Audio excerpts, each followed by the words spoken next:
pujian kami. Kami bangga punya Engkau Tuhan dalam hidup kami. Kami bangga punya Raja seperti Engkau Tuhan. Kami sangat bersyukur Tuhan. Kami sangat berbahagia menjadi milik kesayangan-Mu. Kami berharga di mata-Mu Tuhan. Haleluya. Kami mau nyatakan Tuhan, Engkaulah Tuhan, Engkaulah Raja, Engkaulah Raja, Kau yang berdaulat atas hidup kami. Berdaulat atas hidupku. Kami berserah. Haleluya. Haleluya. Haleluya Yesus. Engkaulah Tuhan. Engkaulah Raja. Berdaulat atas hidupku. Ku berserah penuh. Sekali lagi nyatakan, Engkaulah Tuhan, Engkaulah Raja. Kami bangga Tuhan punya Engkau. Kami bahagia menjadi milik. Terima kasih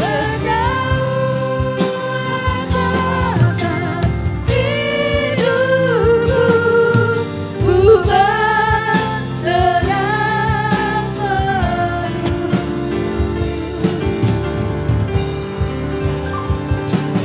Engkaulah Tuhan. Kami mau nyatakan Tuhan, Engkaulah Tuhan, Engkaulah Raja sampai selama-lamanya Tuhan. Hidupku, ku berserah penuh. Sekali lagi lebih sungguh katakan, Engkaulah Tuhan, Engkaulah Raja. Saya serahkan kepada hamba-Nya yang akan menyampaikan firman Tuhan.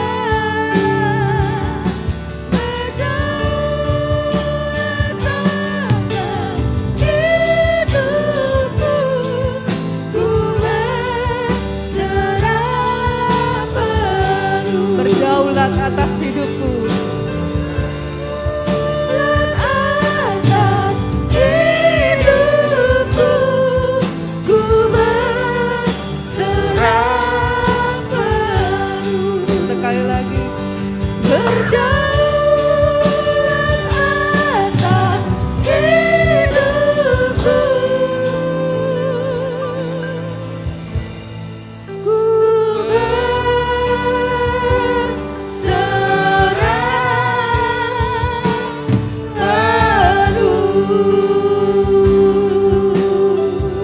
Kasih Tuhan, kami punya Allah yang hebat, Allah yang baik, Allah yang sangat berkuasa, yang selalu benar dan tidak pernah salah. Kami bangga, kami punya Tuhan yang berdaulat atas hidup kami. Terima kasih Tuhan, Kau nyatakan kehendak dan isi hati-Mu lewat kebenaran firman-Mu, sehingga kami mengerti isi hati-Mu Tuhan, agar kuasa dari firman Tuhan itu dapat memenangkan setiap kehidupan kami, bahkan kehidupan orang-orang lain yang ada di sekitar kami. Terima kasih Tuhan, kami mau buka hati kami, buka pikiran dan telinga kami untuk menerima firman Tuhan. Dalam nama Tuhan Yesus, amin. Shalom. Selamat pagi Bapak Ibu Saudara. Baik, kita akan masuk dalam firman Tuhan yang saya beri judul privilege atau hak istimewa. Privilege ini di media sosial, di kalangan anak-anak muda, ini kata-kata yang populer sekarang ini. Privilege itu dibilang adalah sebutan untuk orang yang terlahir dengan kekayaan yang lebih gitu ya. Mereka punya hak yang rasanya diturunkan dari orang tuanya gitu ya. Nah, di kekristenan pun ada privilege dan banyak hal tentang privilege ini. Kita sebagai anak raja, kita juga punya hak yang istimewa. Nah, kita memang bukan orang yang istimewa. Alkitab mencatat bahwa manusia itu hanya debu. Tuhan pun mengingat kita itu adalah debu. Siapa orang mau beli debu? Ya, tidak ada orang mau beli ya. Debu itu dijual juga tidak laku. Artinya tidak ada artinya orang. Tapi kita punya kabar istimewa. Injil itu yang menjadikan debu yang tidak berarti itu jadi anak raja. Anak raja di atas segala raja. Amin Bapak Ibu Saudara. Yakin anak raja? Gak yakin ya. Yakin anaknya raja tapi hidupnya seperti ini gitu ya. Nah, karena kerajaan Tuhan itu bukan berasal dari dunia ini. Minggu lalu sudah disampaikan, kerajaan Tuhan itu kerajaan sorga, bukan kerajaan dunia ini. Nah, kita akan pelajari nanti ya. Nah, diperlakukan istimewa itu manusiawi. Manusia itu normal pengen diperlakukan lebih istimewa dibandingkan orang yang lainnya. Dan itu wajar. Siapa sih yang tidak mau diperlakukan istimewa?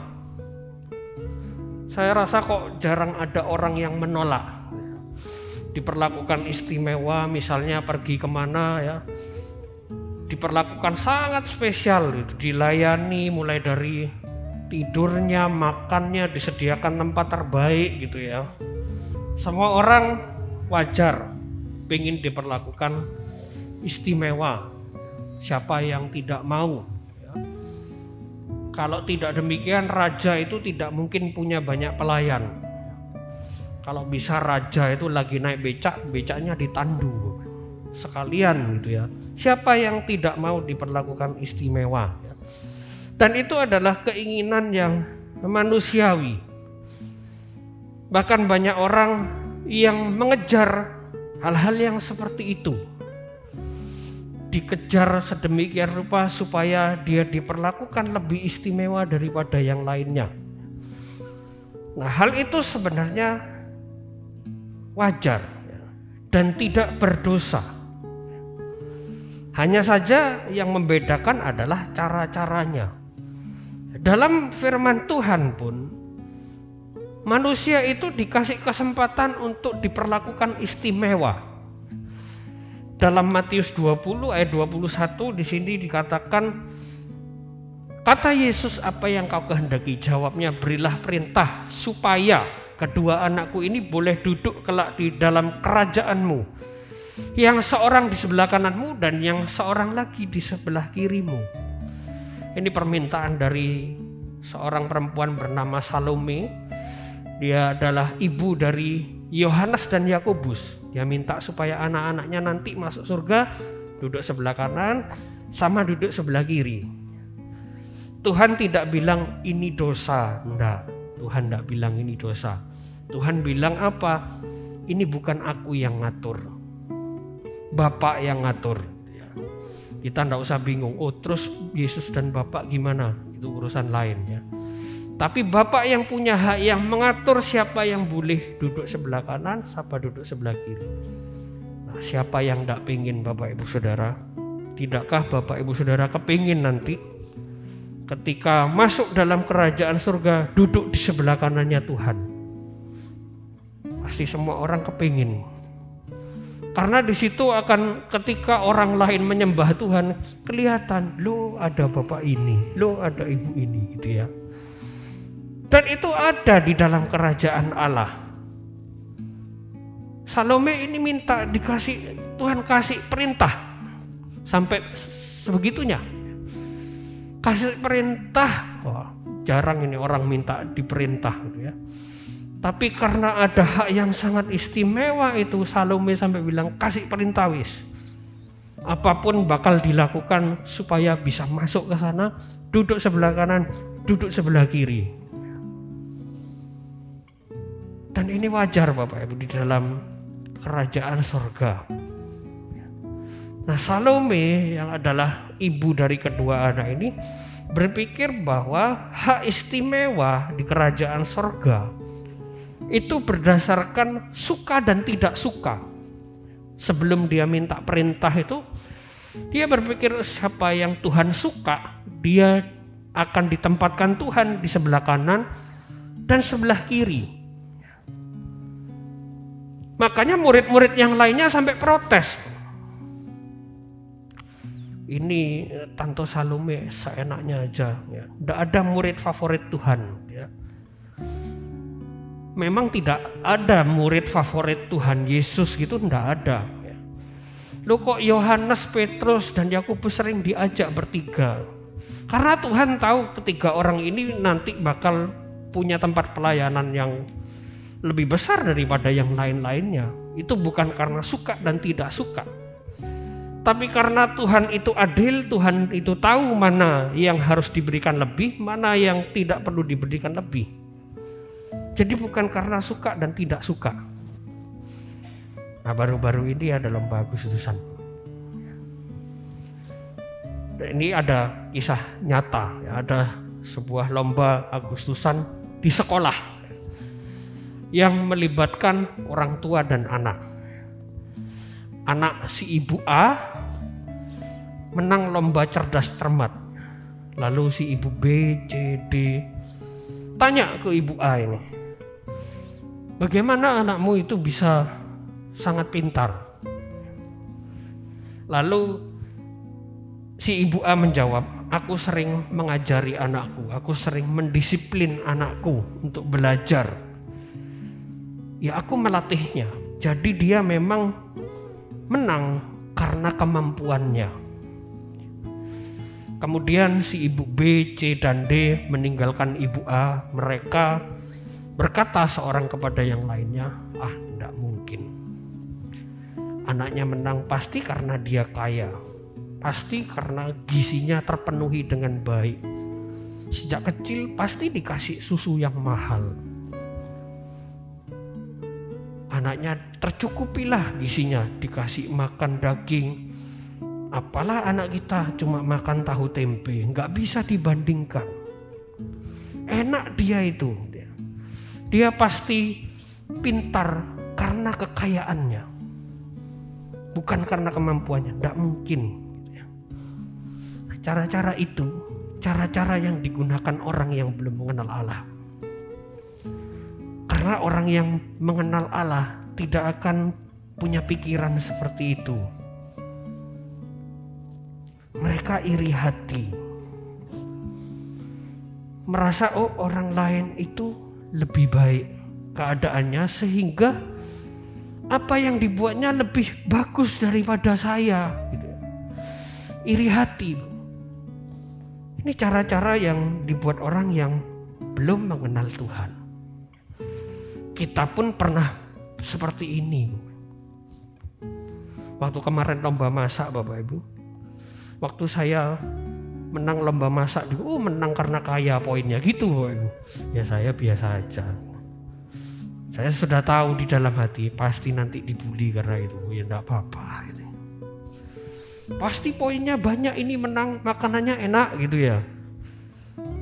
Sama dengan lomba Agustusan seperti itu, sama Bu. Ceritanya sama. Orang yang semakin kaya, ketika dia berhasil melakukan sesuatu, orang lain akan iri. Dan orang lain akan bilang enak karena dia kaya.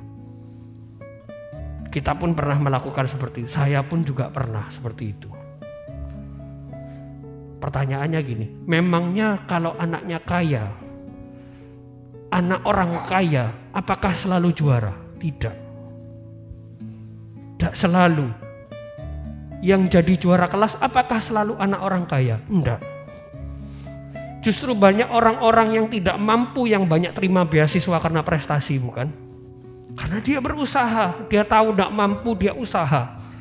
Akhirnya dia keterima dapat jalur beasiswa karena prestasi. Dalam hal masak pun sama, Bapak. Itu jadi contoh ya. Mau poinnya banyak kayak apa? Kalau tidak bisa masak, Bapak, tidak akan enak. Jadi bukan karena kaya atau bagaimana. Nah, posisi kita tidak perlu iri, Bapak. Ya saya yakin itu bukan iri ya. Itu hanya bercanda ya. Tapi ini saya jadikan contoh ya. Contoh yang real yang kita alami supaya kita belajar. Dari lomba yang sangat menyenangkan itu kita bisa belajar. Kita jadi orang-orang yang tidak mudah iri dengan orang lain. Amin, Bapak Ibu. Karena iri itu tidak baik. Kita punya Allah yang maha adil, Allah yang maha mengerti, Allah yang maha mengetahui. Semua sudah diketahui sejak semula. Sebelum kita diciptakan, Tuhan itu sudah punya pikiran tentang kita. Dia sudah tahu seperti apa semua. Semua sudah ditetapkan, Bapak.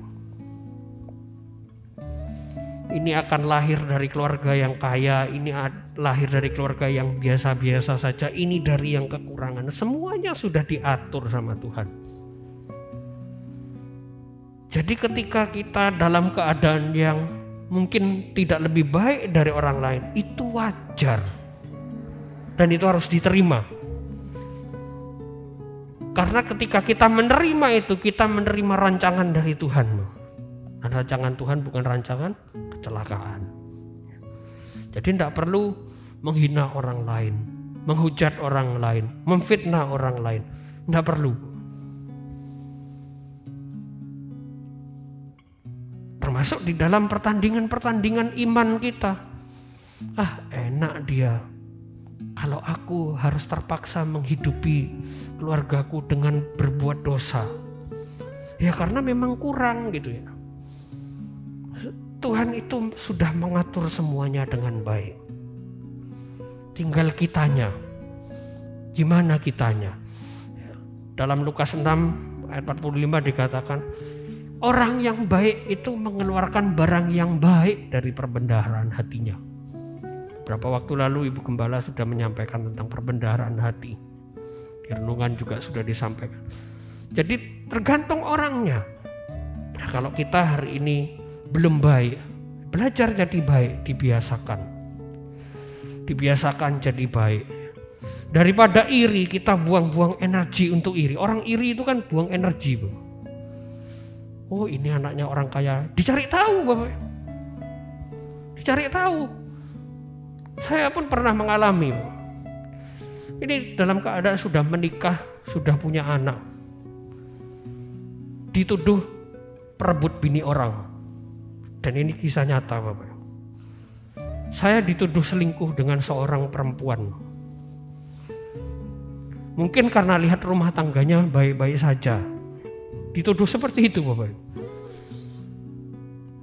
Dan itu bukan tuduhan yang main-main, itu tuduhan yang serius karena saya punya istri, Bapak. Sampai ditelepon. Jadi orang karena iri, dia buang energi banyak untuk cari tahu orang lain apa yang bisa dicari dari kesalahan orang ini. Mungkin saya dibilang, enggak pernah upload foto istrinya di Instagram gitu ya. Enggak pernah pasang foto-foto romantis dengan istrinya di media sosial gitu ya. Orang iri dari situ. Untuk apa iri gitu ya? Lebih baik kita mengucap syukur dalam segala hal. Di dalam 1 Tesalonika 5 ayat 18 Paulus mengatakan, mengucap syukurlah dalam segala hal. Bapak Ibu, mengucap syukur itu bukan hanya sekedar oh ya sudah bersyukur karena Tuhan itu baik, enggak. Tapi Tuhan tahu, Tuhan mengajarkan kita untuk mengucap syukur karena mengucap syukur itu dampaknya banyak. Ketika kita mengucap syukur, artinya gini, mengucap syukur itu tidak hanya kita mengucapkan terima kasih, tapi kita terima baik buruknya, manis pahitnya kehidupan, itu mengucap syukur. enak ndak enaknya kehidupan itu mengucap syukur. Dan ketika kita terima baik buruknya kehidupan, baik buruknya orang-orang di sekitar kita, akan tumbuh yang namanya resilience. Resilience ini daya tahan. Orang punya daya tahan supaya ndak bunuh diri, supaya ndak iri hati. Mengucap syukur itu sangat powerful. Banyak orang dengan gangguan kecemasan, kenapa kecemasannya berlebih? Karena mungkin iri. Enak ya orang lain seperti itu. Diawali seperti itu. Enak ya dia kayak gini, kok aku ndak? Dibawa di dalam perasaan, masuk di dalam pikiran, akhirnya bisa benci dengan orang gara-gara iri. Tuhan sudah tahu, bahkan sejak perjanjian lama dalam 10 hukum Tuhan itu sudah ada, jangan mengingini milik sesama. Tuhan tahu. Banyak orang stres gara-gara iri, Bapak. Enak ya dia gitu, enak ya anaknya pinter, enak ya anaknya seperti itu. Iri, Bapak. Nah, lebih baik kita mengucap syukur. Karena akan muncul yang namanya daya tahan. Secara rohani kita bersyukur karena Tuhan itu baik, karena Tuhan mengatur semuanya dengan adil. Secara psikologis kita dapat yang namanya daya tahan. Iya ya, aku sekarang sudah tidak seenak zaman dulu. Terima masa sekarang, Bang. Mengucap syukur itu lebih enak daripada tuh enak ya dulu saya seperti ini, dulu saya seperti ini. Orang hidup di masa lalu. Terima keadaan sekarang. Oh iya, saya sekarang keadaannya sudah tidak baik. Diterima. Lalu gimana caranya supaya baik? Daripada hidup di masa lalu, lebih baik kita memikirkan masa depan seperti apa. Terima dulu, harus diterima. Masa sekarang ini, keadaan apapun yang tidak baik kita terima. Sulit memang. Memang sulit, Bapak. Kalau ngomong gampang, iya.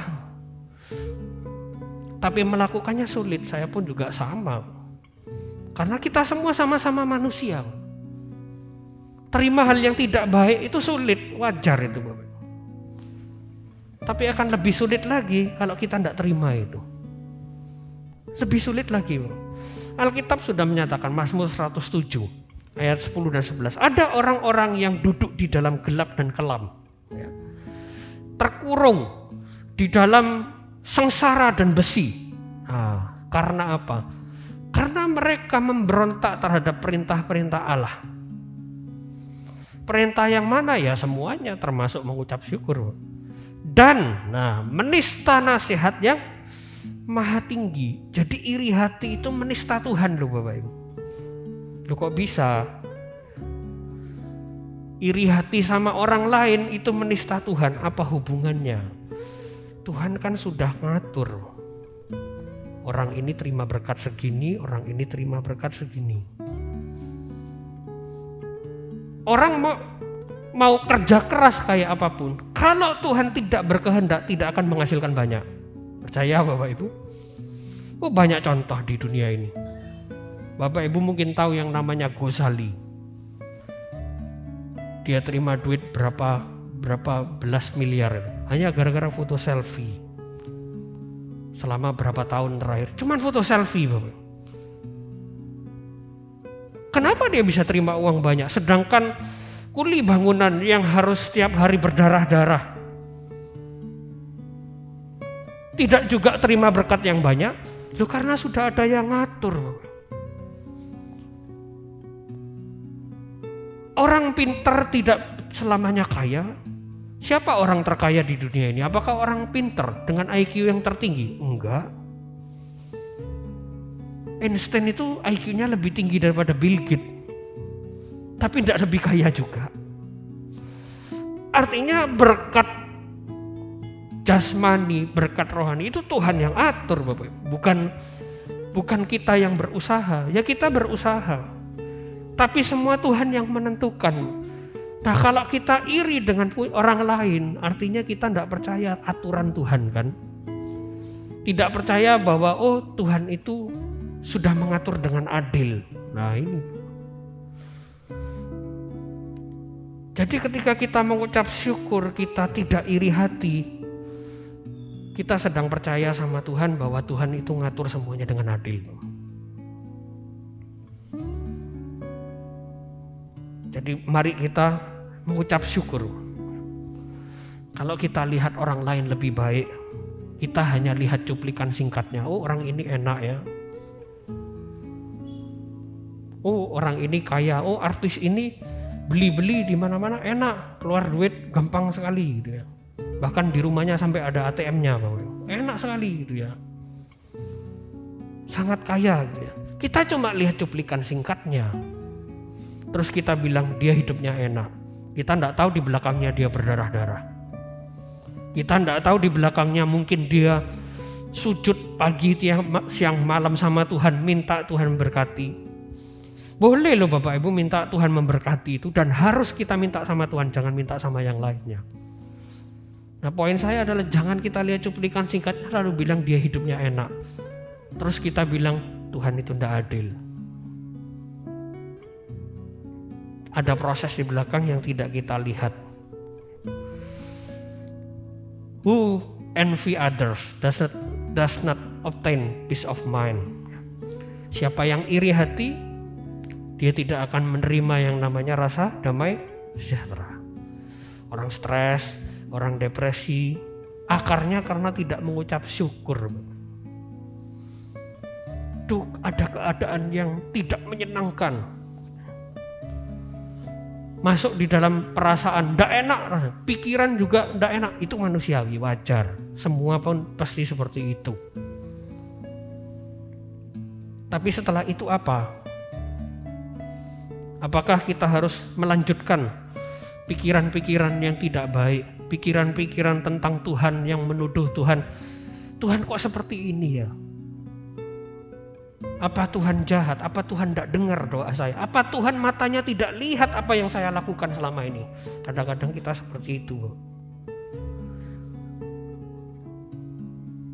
Ketika dilanjutkan itu, stres, depresi muncul. Kalau sudah depresi sudah, lebih baik mati. Bersyukur ketika kita menyadari bahwa iri hati itu tidak baik. Bersyukur kalau kita menyadari bahwa yang kita percaya adalah Tuhan yang adil. Karena iri hati itu hanya mengalihkan anugerah Tuhan, yaitu damai sejahtera, kepada orang lain yang berhak menerimanya. Contoh seperti lomba Agustusan tadi, si ibu A, B, dan C, dia tidak akan damai sejahtera di dalam pikirannya. Dia akan terus mengembangkan iri hatinya. Dilihat, oh anaknya orang les di mana, dia tak ikuti, anakku tak leskan di situ juga, gitu Bapak. Dia ke apotek kemana, minum vitamin apa anaknya, aku mau beli juga. Makan apa anaknya orang ini, saya ikuti menunya supaya anak saya sama. Sampai seperti itu. Damai sejahtera itu tidak murahan, tapi itu kemurahan Tuhan. Dan tidak semua orang punya. Tidak bergantung dari seberapa kaya orang itu, tidak bergantung dari seberapa pintar orang itu, tidak bergantung seberapa terkenal orang itu. Damai sejahtera itu pilih kasih, ya.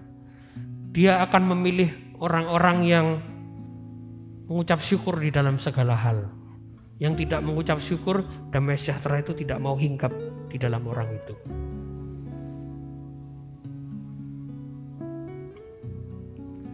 Nah, Tuhan Yesus kasih solusi di dalam cerita Salome dan Yohanes dan Yakobus tadi. Di dalam Matius 20 ayat 28 Tuhan kasih solusi. Ini loh solusinya. Sama seperti anak manusia datang bukan untuk dilayani, melainkan untuk melayani. Dan untuk memberikan nyawanya menjadi tebusan bagi banyak orang. Memang Tuhan Yesus tidak menyinggung soal mengucap syukur di dalam segala hal. Di situ tidak ditulis, tapi saya yakin Tuhan itu tahu ya. Kita akan terima Alkitab itu utuh. Tentu mengucap syukur dalam segala hal itu juga perintah Tuhan. Ya. Tidak semua yang Tuhan tidak katakan di dalam Alkitab, ya, Yesus sendiri katakan di dalam Alkitab, lalu itu tidak perlu kita taati. Tidak seperti itu. Karena kita percaya Alkitab kita itu utuh, Kejadian sampai Wahyu semuanya kata-kata dari Tuhan Yesus. Ada aliran-aliran Kristen yang hanya mau melakukan apa yang Yesus katakan. Makanya Alkitab mereka itu warnanya ada biru dan merah. Yang merah itu kata-kata Tuhan Yesus sendiri. Itu yang mereka perhatikan, Bapak. Ada aliran-aliran seperti itu. Yang lainnya tidak dianggap, Bapak. Cuma kata-kata yang keluar dari mulutnya Yesus itu yang dianggap. Nah, ini kan sudah kacau. Bertentangan dengan Yohanes 1 ayat 1. Firman Allah itu menjadi manusia. Tidak semua yang Tuhan katakan itu saja yang kita taati. Yang tidak dikatakan lalu tidak ditaati. Nah, ini kan jadi lucu, Bapak. Nah, Tuhan Yesus bilang apa? Melayani. Ya. Solusinya melayani. Saya juga kaget ketika baca loh. Tuhan, apa urusannya? Ketika Salome ini kepingin anaknya lebih diistimewakan daripada anak yang lain, apa urusannya dengan melayani? Sepertinya tidak ada urusannya. Oh, ternyata ada. Ketika kita melayani Tuhan, yang namanya rasa iri, rasa iri hati dengan orang lain itu akan hilang dengan sendirinya. Loh, kenapa? Ketika kita melayani Tuhan, kita tahu bahwa kita itu bukan siapa-siapa. Kita itu tidak layak. Tidak layak terima kasih karunia, tidak layak melayani Tuhan. Itu yang muncul. Makanya iri hati akan hilang dengan sendirinya ketika melayani. Nanti kita akan lihat ya bagaimana. Bagaimana kita melayani Tuhan? Ya, kita adalah satu tubuh di dalam Kristus, punya banyak anggota. Ini privilege, ya. Privilege yang tidak dimiliki agama lain. Satu di dalam tubuh Kristus, yang berperan sebagai mata jadi mata, yang berperan sebagai kaki jadi kaki. Jangan mata jadi kaki, Bapak. Sulit jalan pakai mata. Jangan tangan jadi mata, Bapak. Jangan mulut jadi kaki, Bapak. Kacau sistem tubuh kita kalau dibalik-balik seperti itu. Kita punya karunia apa, itu yang kita lakukan. Sudah Tuhan percayakan A, lakukan A. Tuhan percayakan A dan B, lakukan A dan B. Tidak perlu dilakukan yang C yang tidak kita punya. Karena itu hanya akan memunculkan iri hati. Loh, kok bisa? Enak ya orang itu. Banyak sekali jabatan pelayanannya. Muncul lagi iri hatinya. Wah, hebat ya orang itu. Bisa banyak hal, dipercaya banyak hal. Saya juga mau. Nah, dasarnya iri hati.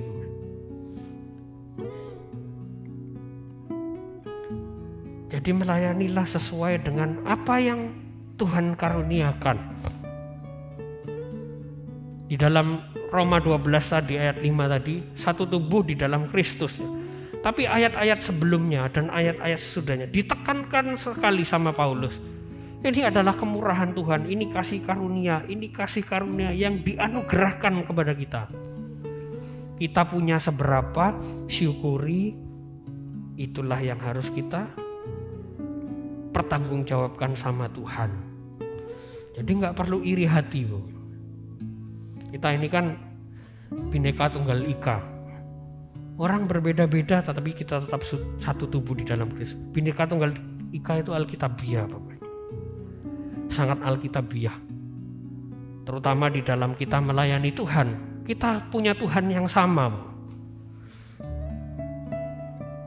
Yang punya karunia melayani di gereja, melayani di gereja. Yang punya karunia melayani di luar sana, dipakai di sana. Melayani banyak orang yang tidak tersentuh oleh gereja.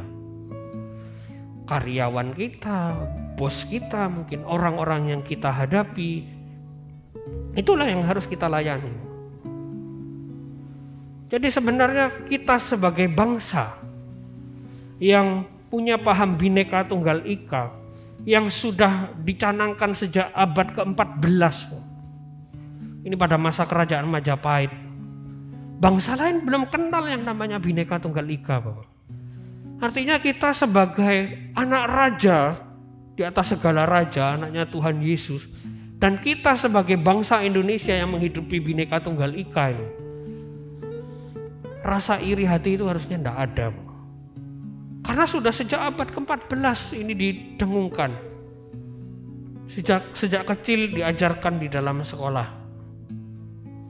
Bagaimana kita menghargai perbedaan. Bagaimana kita menghargai karunia orang lain. Bagaimana kita menghargai berkat orang lain. Yang gak punya talenta nyanyi, jangan nyanyi Bapak Ibu. Yang gak punya talenta main musik, jangan main musik. Yang punyanya talenta main musik, jangan nyetir mobil. Balik nanti disetirkan orang, naik ambulan Bapak Ibu. Karunianya apa? Itu yang kita hidupi. Ini privilege yang sangat sulit dilakukan. Karena antara suami dan istri pun sudah nikah belasan tahun, sudah nikah puluhan tahun, masih saja kok sulit menyatukan yang namanya pola pikir, menyatukan keinginan, kehendak, sulit banget.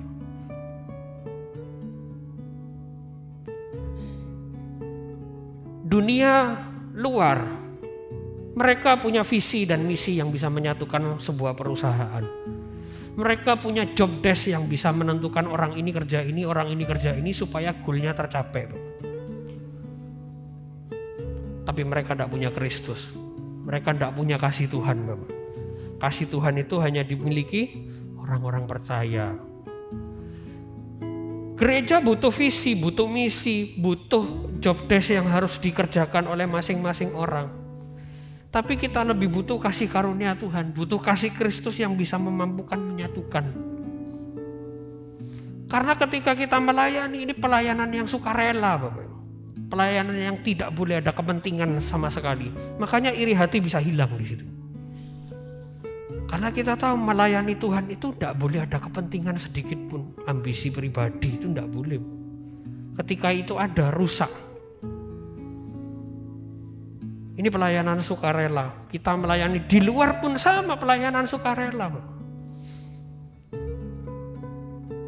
Tidak boleh ada kepentingan pribadi. Semuanya untuk kepentingan Tuhan. Menjadi tubuh Kristus bukan perkara yang mudah. Karena butuh hati yang hamba. Butuh hati hamba yang kosong akan kepentingan. Sama seperti Tuhan Yesus. Dalam Filipi 2 ayat 6 dan 7. Walaupun dalam rupa Allah. Tapi mengosongkan dirinya sendiri. Benar-benar kosong. Ini sedikit keluar dari konteks karena baru-baru ini ada yang viral ya. Soal, Tuhan itu ketika menjadi manusia tahta surga itu kosong. Kata-katanya bagus. Berarti surga, manusia itu lebih penting daripada surga. Kata-katanya seperti itu. Itu viral di mana-mana. Seorang pendeta yang mengatakan itu salah loh. Tidak benar. Loh kenapa? Ketika Tuhan menjadi manusia, surga itu tidak mungkin kosong. Tidak pernah ada tahta surga itu kosong. Loh kenapa? Allah itu maha hadir, simpel. Allah itu maha kuasa. Ketika firman-Nya menjadi manusia, firman-Nya tidak serta-merta kosong di surga sana. Kalau firman-Nya menjadi manusia lalu kosong, berarti Allah Bapa sedang bisu. Ini sudah tidak masuk akal. Kita tidak perlu bingungkan itu. Kita tahu Allah itu maha hadir, di surga ada, di bumi juga ada. Nah poinnya ya adalah Allah itu mengosongkan diri. Dia harus lepas yang namanya jubah kealahannya ini. Kenapa? Tidak pernah orang itu rela membasuh kaki kalau dia masih pakai jubah. Makanya Tuhan Yesus harus lepas jubah kealahannya. Supaya dia bisa basuh kaki murid-muridnya. Orang masih pakai jubah takut. takut jubahnya kotor, takut jubahnya kena kotoran orang, kena kotoran di tanah, gengsi, sombong, takut dipandang rendah. Selama kita pakai jubah tidak akan mampu membasuh kaki. Itu yang Tuhan buat. Dia rela basuh kaki. Makanya soal kealahan Yesus dipertanyakan sejak awal oleh orang-orang Yahudi pada saat itu. Gak mungkin Allah itu menjadi manusia. Yang gak mungkin itu kan di pikirannya mereka. Tetapi bagi Allah tidak ada yang mustahil. Dilepaskan jubah kealahannya, dia basuh kaki. Sama seperti Kristus, kita pun juga sama. Yang namanya identitas diri, siapa kita, apa pekerjaan kita, berapa banyak tabungan kita, itu harus dilepas ketika melayani Tuhan. Saya orang yang harusnya dihormati. Tidak dilepas jubahnya, tidak akan pernah rela basuh kaki. Lepas jubah itu juga salah satu bentuk kita melepaskan yang namanya potensi-potensi untuk iri hati. Karena ketika kita bawa identitas kita, akan iri. Enak ya dia, siapa dia ini? Kok bisa-bisanya minta kita layani? Enak ya dia, muncul potensi-potensi untuk iri hati. Ini mari kita teladani Yesus Kristus yang dia lepas jubah kealahannya, lepas identitasnya, mau melayani Tuhan. Itu hak istimewa. Kita bisa melayani Tuhan, itu hak yang istimewa. Amin Bapak Ibu. Bukan hanya di gereja ya, di luar juga. Saya akan tutup dengan kalimat ini. Saya undang pemain musik dan tim pujian maju ke depan. The more privilege you have, the opportunity you have. The more opportunity you have, the more responsibility you have. Semakin banyak hak yang kita punya di dalam dunia ini, kita punya tanggung jawab yang lebih besar daripada orang lain. Semakin besar hak yang kita punya, maka semakin besar juga kesempatan yang kita punya. Bisa pilih ini dan itu, bisa punya banyak pilihan untuk melakukan sesuatu, tapi ingat tanggung jawabnya juga besar. Semakin besar siapa kita di dunia ini, semakin nanti dipertanyakan sama Tuhan mana pertanggungjawaban kita yang lebih besar. Kalau hari-hari ini kita belum dipercayakan tanggung jawab yang besar, hanya perkara-perkara yang mungkin kecil, tapi Tuhan tidak pernah pandang itu kecil. Kok kayaknya sepele? Mungkin kita belum selesai di situ. Kita tidak bertanggung jawab dengan baik di situ. Selesaikan supaya dipercayakan tanggung jawab yang lebih besar. Tentu untuk kerajaan Tuhan. Amin. Mari kita bangkit berdiri Bapak Ibu Saudara. Kita katakan lewat lagu ini bahwa semua karena anugerah Tuhan. Amin Tuhan. Semua karena anugerah-Mu hari ini ada. Bukan karena kuatku, namun karena Roh-Mu. Ku bawa hatiku Tuhan, ku bawa hatiku, penyembahan. Aku semakin berkurang tapi Yesus yang bertambah. Yesus makin bertambah. Mengikut Yesus, mengikut Yesus, itulah kesukaan hatiku. Ku lepas semua hakku untuk mengenal kehendaknya di hidup. Mengiring-Mu Tuhan, mengiring Yesus, itulah kekuatan hidupku. Ku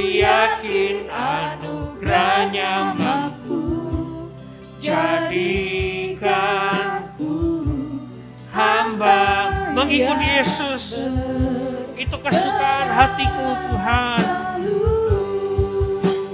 Mengikut Yesus, itulah kesukaan hatiku.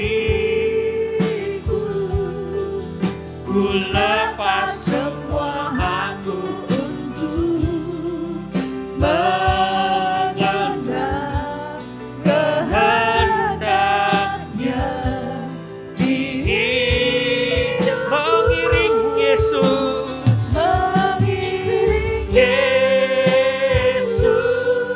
itulah kekuatan hidupku. Ku yakin anugerahnya mampu jadikanku hamba yang berkenan selalu. Kita merenung sejenak Bapak Ibu. Bahwa semua itu adalah anugerah dari Tuhan, bukan karena kekuatan kita, bukan karena kepandaian kita, bukan karena privilege yang sejak lahir kita terima. Semua karena Tuhan, semua karena keadilan dan kemurahan Tuhan. Mari kita datang membawa hati kita, membawa penyembahan kita kepada Tuhan, bahwa kita harus berkurang. Bahkan kita harus melepaskan hak untuk dihargai, melepaskan hak untuk diperlakukan istimewa di dunia ini, supaya kita bisa melayani Tuhan, supaya kita dilayakkan untuk melayani Raja di atas segala raja. Itulah hak istimewa kita, bisa melayani Raja di atas segala raja. Lepaskan yang namanya iri hati, lepaskan yang namanya keinginan untuk memiliki apa yang orang lain punya. Melayani Tuhan dengan menyenangkan hati Tuhan. Kita harus lepaskan jubah itu supaya kita rela, mampu membasuh kaki. Kita harus lepaskan identitas kita supaya kita mau melayani. Dengan itu iri hati akan hilang dengan sendirinya. Rasa stres, depresi akan hilang dengan sendirinya. Karena ada kekuatan dari Tuhan yang memberikan kita hak yang istimewa untuk melayani Tuhan. Mari kita bawa hati kita. Ku bawa hatiku, penyembahan semakin berkurang. Yesus, ku bawa hatiku Tuhan, ku bawa hatiku, penyembahanku, ku semakin berkurang. Sekali lagi, ku bawa hatiku Tuhan, ku bawa hatiku, penyembahanku, semakin berkurang. Yesus semakin bertambah. Mengikut Yesus, mengikut Yesus, itulah kesukaan hatiku. Ku lepas semua aku untuk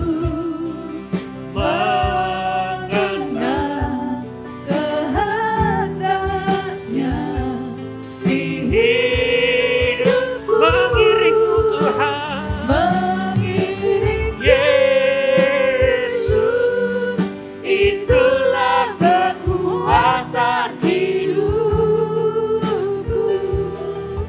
Ku yakin